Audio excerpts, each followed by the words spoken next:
Hello നമസ്കാരം. ഏറ്റവും പുതിയൊരു വീഡിയോയിലേക്ക് സ്വാഗതം. ഏപ്രിൽ മാസത്തെ റേഷൻ വിതരണവുമായി ബന്ധപ്പെട്ട ഏറ്റവും പുതിയ അപ്ഡേറ്റ്സുമായിട്ടാണ് വന്നിരിക്കുന്നത്.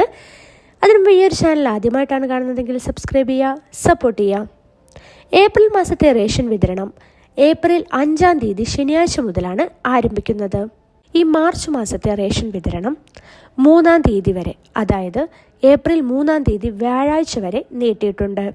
ഇനി ഓരോ കാർഡുകാർക്കും എത്ര വീതമാണ് അരി, എന്തൊക്കെയാണ് എന്നുള്ള വിശദാംശമായിട്ടുള്ള ഡീറ്റെയിൽസ് നമുക്ക് നോക്കാം.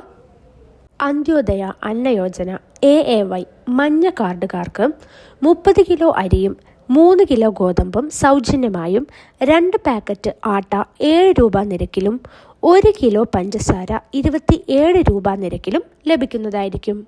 കൂടാതെ മുൻഗണനാ വിഭാഗമായിട്ടുള്ള PHH പിങ്ക് റേഷൻ കാർഡിലെ ഓരോ അംഗത്തിനും 4 കിലോ അരിയും 1 കിലോ ഗോതമ്പും സൗജന്യമായി ലഭിക്കും.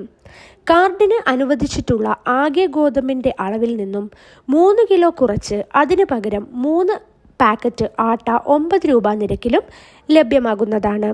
ഇനി NPS പൊതുവിഭാഗ സബ്സിഡിയുള്ള നീല കാർഡിലെ ഓരോ അംഗത്തിനും 2 കിലോ അരി വീതം കിലോയ്ക്ക് 4 രൂപ നിരക്കിൽ ലഭിക്കും. കൂടാതെ NPS കാർഡിന് അധിക വിഹിതമായി 3 കിലോ അരി കിലോയ്ക്ക് 10 രൂപ 90 പൈസ നിരക്കിലും ലഭിക്കുന്നതായിരിക്കും. അടുത്തതായി വെള്ള റേഷൻ കാർഡ് പൊതുവിഭാഗത്തിൽപ്പെട്ട NPNS കാർഡിന് 6 കിലോ അരിയാണ് ലഭിക്കുന്നത്. കിലോയ്ക്ക് 10 രൂപ 90 പൈസ നിരക്കിലായിരിക്കും ലഭിക്കുക. ഇനി പൊതുവിഭാഗ സ്ഥാപനമായിട്ടുള്ള NPI കാർഡുകാർക്ക് 2 കിലോ അരിയാണ് കിലോയ്ക്ക് 10 രൂപ 90 പൈസ നിരക്കിൽ ലഭിക്കുന്നത്. അപ്പോൾ 2025 മാർച്ച് മാസത്തെ റേഷൻ വിതരണം അതായത് ഏപ്രിൽ 3-ാം തീയതി വരെ, വ്യാഴാഴ്ച വരെ നീട്ടിയിട്ടുണ്ട്. വെള്ളിയാഴ്ച 4-ാം തീയതി റേഷൻ കടകൾ അവധിയായിരിക്കും. കൂടാതെ ഏപ്രിൽ മാസത്തെ റേഷൻ വിതരണം ഏപ്രിൽ 5-ാം തീയതി മുതൽ ആരംഭിക്കുന്നതായിരിക്കും.